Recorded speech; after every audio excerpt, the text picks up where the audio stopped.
Assalamualaikum. Bismillahirrahmanirrahim. Wassalatu wassalamu ala rasulihi wa ala alihi ajma'in amma ba'd.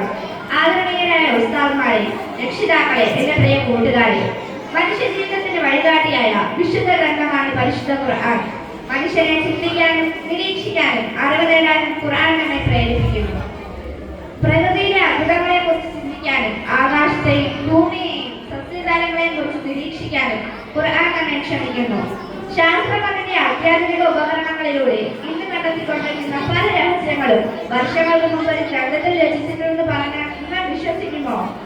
അത്യാധുനിക ഭൗതിക ശാസ്ത്രവും ഭ്രൂണശാസ്ത്രവും ജിയോളജിയും ഒക്കെ അത്ഭുതങ്ങളോടെ നോക്കി നിൽക്കുന്ന ഖുർആനിലെ ചില ശാസ്ത്ര സൂചനകളിലേക്കാണ് നാം ഇന്ന് വിരൽ ചൂണ്ടുന്നത്.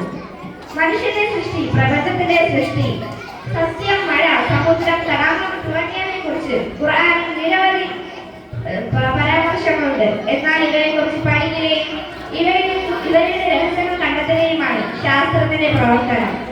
പ്രപഞ്ചം നിരന്തരം വികസിച്ചുകൊണ്ടിരിക്കുകയാണെന്ന കണ്ടുപിടുത്തം ശാസ്ത്രലോകത്ത് വിപ്ലവം സൃഷ്ടിച്ച ഒന്നാണ്. എന്നാൽ ഖുർആനിൽ സൂറത്ത് ദാരിയാത്ത് 47-ാം ആകാശത്തെ നാം സൃഷ്ടിക്കുകയും അത് നിരന്തരം വികസിച്ചുകൊണ്ടിരിക്കുകയുമാണെന്ന് വളരെ വ്യക്തമായി വിവരിച്ചിട്ടുണ്ട്. കൂടാതെ എല്ലാ ജീവജാലങ്ങളുടെയും അടിസ്ഥാനം വെള്ളമാണെന്ന് ജീവശാസ്ത്രം പറയുമ്പോൾ ഖുർആനിൽ എല്ലാ ജീവജാലങ്ങളെയും വെള്ളത്തിൽ നിന്നാണ് നാം സൃഷ്ടിച്ചതെന്ന് പറയുന്നു. ഒരു ഗർഭപാത്രത്തിലെ കുഞ്ഞിന്റെ വളർച്ചയുടെ വിവിധ ഘട്ടങ്ങളെ കുറിച്ച് ആധുനിക മെഡിക്കൽ സയൻസ് പഠനം നടത്തുമ്പോഴും ഖുർആനിൽ സൂറത്തുൽ മാഇദയിൽ 12 മുതൽ 14 വരെയുള്ള ആയത്തുകളിൽ ആധുനിക മെഡിക്കൽ സയൻസിനെ പോലെ അമ്പരപ്പിച്ചുകൊണ്ട് വളരെ കൃത്യതയോടുകൂടി ആ ഭ്രൂണവളർച്ചയെ കുറിച്ച് വിവരിച്ചിട്ടുണ്ട്. ഖുർആനിൽ സയൻസുമായി ബന്ധപ്പെട്ട് വന്ന ആയത്തുകൾ നബിതങ്ങൾ തഫ്സീർ ചെയ്തിട്ടില്ലായിരുന്നത് മറ്റൊരു അത്ഭുതമാണ്. കാലാകാലങ്ങളിൽ ചർച്ച ചെയ്യപ്പെടുന്ന വിഷയമായതിനാലാണിത്. അള്ളാഹു സത്യം ചെയ്യുകയാണ്, നക്ഷത്രങ്ങൾ വീഴുന്ന സ്ഥലങ്ങളിൽ ഇതൊരു ഗംഭീരമായ സത്യമായാണ് ചെയ്യുന്നത്. എന്റെ സൃഷ്ടികളിൽ ഏറ്റവും വലിയ സൃഷ്ടി തന്നെയാണ് നക്ഷത്രങ്ങൾ വീഴുന്ന സ്ഥലം. അതിനറിയപ്പെടുന്നത് ബ്ലാക്ക് ഹോളുകൾ എന്നാണ്. നക്ഷത്രങ്ങളെ പോലെ വിഴുങ്ങാൻ കഴിവുള്ള ബ്ലാക്ക് ഹോളുകൾ. ബ്ലാക്ക് ഹോളുകളെ കുറിച്ച് ബീൽജേറിൽ പഠനം നടത്തിയ സ്റ്റീഫൻ ഹോക്കിംഗ് എന്ന ശാസ്ത്രജ്ഞനെ കുറിച്ച് നിങ്ങൾക്ക് എല്ലാവർക്കും അറിയാമായിരിക്കുമല്ലോ. ഏകദേശം 500 കോടി വർഷങ്ങൾക്ക് ശേഷം സൂര്യൻ ബ്ലാക്ക് ഹോളായി മാറുകയും അതിന് ഭൂമിയെ പോലും വിഴുങ്ങാൻ സാധിക്കുമെന്നും ശാസ്ത്രം പറയുന്നു. എന്നാൽ ഏകദേശം 1400 കൊല്ലങ്ങൾക്ക് മുമ്പ് ഇത് ഖുർആനിൽ പറയപ്പെടുന്നു.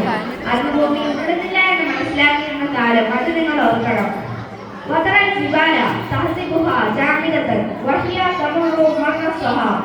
ഭൂമി തിരിയുന്നുണ്ടെന്ന് അല്ലാഹു പറഞ്ഞ ആയത്താണിത്. പർവ്വതങ്ങൾ സഞ്ചരിക്കുന്നുണ്ട് ഭൂമിയുടെ സഞ്ചാരത്തെ പോലെ. അതും മേഘങ്ങൾ സഞ്ചരിക്കുന്നത് പോലെ. മേഘങ്ങൾ സഞ്ചരിക്കുന്നതോ കാറ്റിന്റെ സഞ്ചാരത്തിനൊപ്പം. നബി, ഈ പർവ്വതങ്ങളൊക്കെ മരങ്ങളില്ല എന്ന് കണ്ടാൽ തോന്നുന്നില്ലേ? നബി പറഞ്ഞു, ഈ പർവ്വതങ്ങളെല്ലാം സഞ്ചരിക്കുന്നുണ്ട് ഭൂമിയുടെ സഞ്ചാരത്തിനൊപ്പം.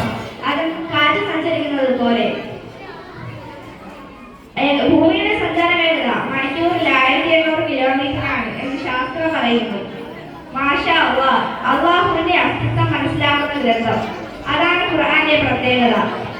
ഇത്തരം ശാസ്ത്ര സത്യങ്ങൾ ഖുർആനിൽ ഉൾക്കൊള്ളിച്ചിരിക്കുന്നത് മനുഷ്യനെ ചിന്തിക്കാനും പ്രപഞ്ചത്തിന്റെ സൃഷ്ടാവിനെ തിരിച്ചറിയാനുമുള്ള വഴികാട്ടിയായാണ്. പറയും സുഹൃത്തുക്കളെ, ഖുർആൻ ഒരു ശാസ്ത്രഗ്രന്ഥമാണോ? അല്ല, ഖുർആൻ ഒരു ശാസ്ത്രഗ്രന്ഥമല്ല. മറിച്ച് ശാസ്ത്രീയ ചിന്തിക്കും പ്രകൃതിയെ നിരീക്ഷിക്കാൻ ഖുർആൻ പ്രചോദനം നൽകുന്നുവെന്ന് പറയുന്നതായിരിക്കും കൂടുതൽ ശരി. പ്രിയപ്പെട്ടവരെ, മനുഷ്യരാശിക്ക് മാർഗദർശനമായി അല്ലാഹു അയച്ച വിശുദ്ധ ഗ്രന്ഥമാണ് ഖുർആൻ. ഖുർആൻ അറിവിന്റെ വെളിച്ചവും ജീവിതത്തിന്റെ വഴികാട്ടിയുമാണ്. ആ വിശുദ്ധ ഖുർആന്റെ സന്ദേശങ്ങൾ ജീവിതത്തിൽ പകർത്താനും ആ വിശുദ്ധ ഖുർആന്റെ മാർഗത്തിൽ സഞ്ചരിക്കാനും സത്യത്തിന്റെ പാതയിൽ സഞ്ചരിക്കാനും അറിവും വിശ്വാസവും കൈമുതലാക്കി മുന്നോട്ട് കൊണ്ടുപോകാനും നമ്മൾ ഓരോരുത്തരും അല്ലാഹു അനുഗ്രഹിക്കുവാനാകട്ടെ. അസ്സലാമു അലൈക്കും.